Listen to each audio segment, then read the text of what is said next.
Hello साथियों, मेरा नाम है मुकेश पंचवारिया और आज हम बात करेंगे पॉलिटिकल साइंस का एक टॉपिक है भारत सरकार अधिनियम 1919 ईस्वी का, जिसको मॉन्टेग्यू चेम्सफोर्ड सुधार अधिनियम के नाम से भी जाना जाता है साथियों। तो चलो इस टॉपिक को हम स्टार्ट करते हैं और बहुत ही अच्छे तरीके से समझने की कोशिश करते हैं साथियों। भारत में क्रमिक विकास द्वारा उत्तरदायी शासन की स्थापना करने के उद्देश्य से ब्रिटिश सरकार की तरफ से एक विधेयक बनाया गया, जिस पर 23 दिसंबर 1919 को सम्राट की स्वीकृति मिली।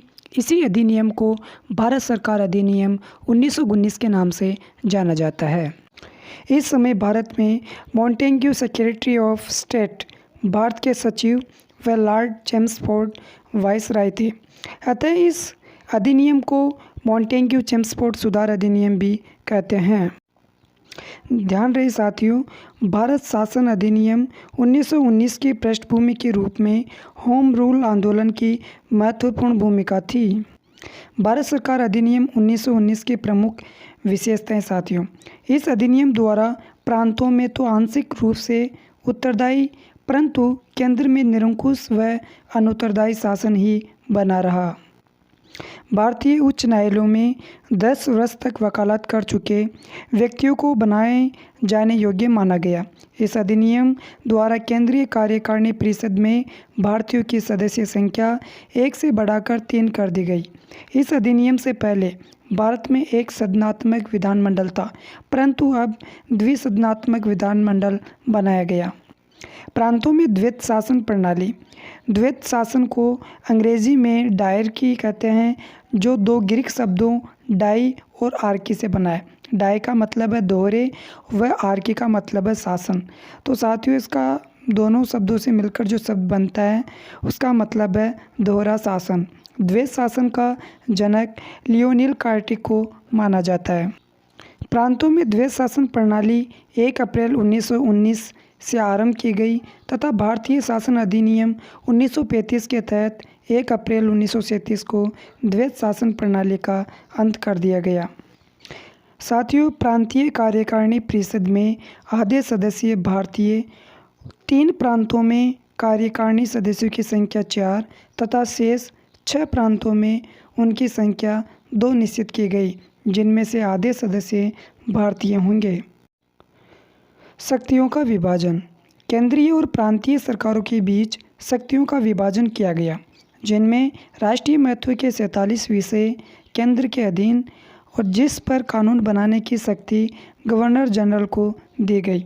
50 विषय प्रांतों के अधीन, जिन पर कानून बनाने की शक्तियां प्रांतीय सरकारों को, तथा जो विषय किसी भी सूची में नहीं, उस पर कानून बनाने का अधिकार केंद्र को दिया गया।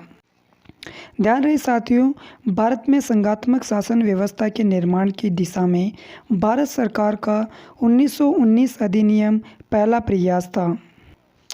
मताधिकार एवं सांप्रदायिक निर्वाचन का विस्तार। साथियों, इस अधिनियम के तहत सिखों, यूरोपियनों, आंग्ल भारतीयों और ईसाई को भी प्रत्यक्ष प्रतिनिधित्व प्रदान किया गया। गृह सरकार के नियंत्रण में कमी। भारतीय प्रशासन पर भारत सचिव का पूर्ण नियंत्रण यथावत रहा।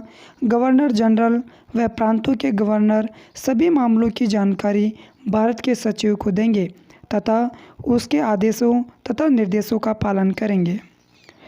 नरेश मंडल की स्थापना। मॉन्टेग्यू चेम्सफोर्ड रिपोर्ट में एक नरेश मंडल के निर्माण का सुझाव दिया गया, जिसके तहत 8 फरवरी 1921 को दिल्ली में नरेश मंडल की स्थापना की गई, जिसमें कुल 121 राजा उपस्थित थे।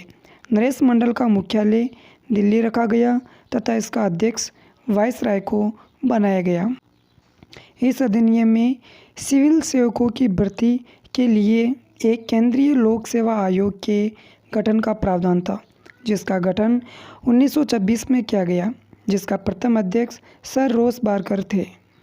इस अधिनियम के द्वारा 1921 में सामान्य बजट से रेलवे बजट को अलग कर दिया गया, जो आज भी जारी है।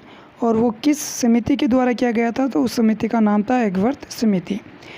एक्ट के द्वारा शिक्षा को राज्य सूची का विषय बनाया गया।